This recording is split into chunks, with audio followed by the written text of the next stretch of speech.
তাহলে কেউ কোনোভাবে কোনো ওলি আল্লাহকে যদি গালি দেয়, আমরা সেখানে কি করব না? মন খারাপ করার কিছু নাই, কারণ কাফেররা গালি দিবেই।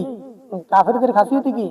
গালি দেওয়া, অত্যাচার করা, জুলুম করা, এটা কাফেরদের খাসিয়ত। তো মুমিন কাফেরের খাসিয়তে মন খারাপ করে না। যদি ওই একটি কথা আছে, যেমন রাস্তা দিয়ে চলার পথে কুকুর কি করে? ঘেউ ঘেউ করে। মানুষকে দেখলে, মানুষকে কুকুর হলেও ঘেউ ঘেউ করে চলে যায়।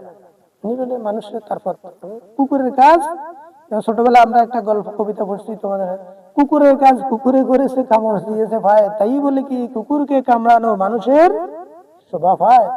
কুকুর যখন ঘেউ ঘেউ করে, কুকুরের সাথে ঘেউ ঘেউ করা মানুষের কাজ না। মানুষের কাজ তার গন্তব্যে চলে যাবে।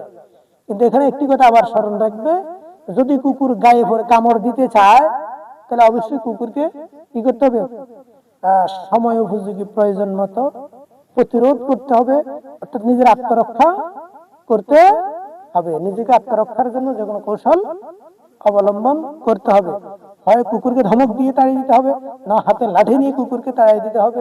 কুকুর কামড়াতে আসে, আর যদি ঘেউ ঘেউ করলে তার ঘেউ ঘেউ তোমার পথে তুমি চলে যাবে।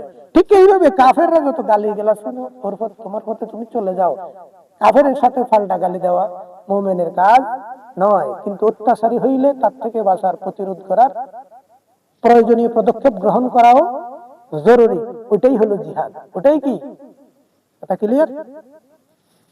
কাফের যদি আক্রমণ করে, অত্যাচার করে, তার থেকে বাঁচার জন্য, যে আত্মরক্ষার জন্য যাহা করণীয় কৌশল বা জিহাদ, যুদ্ধ, যেটাই সকল কিছু কি জিহাদের অন্তর্ভুক্ত।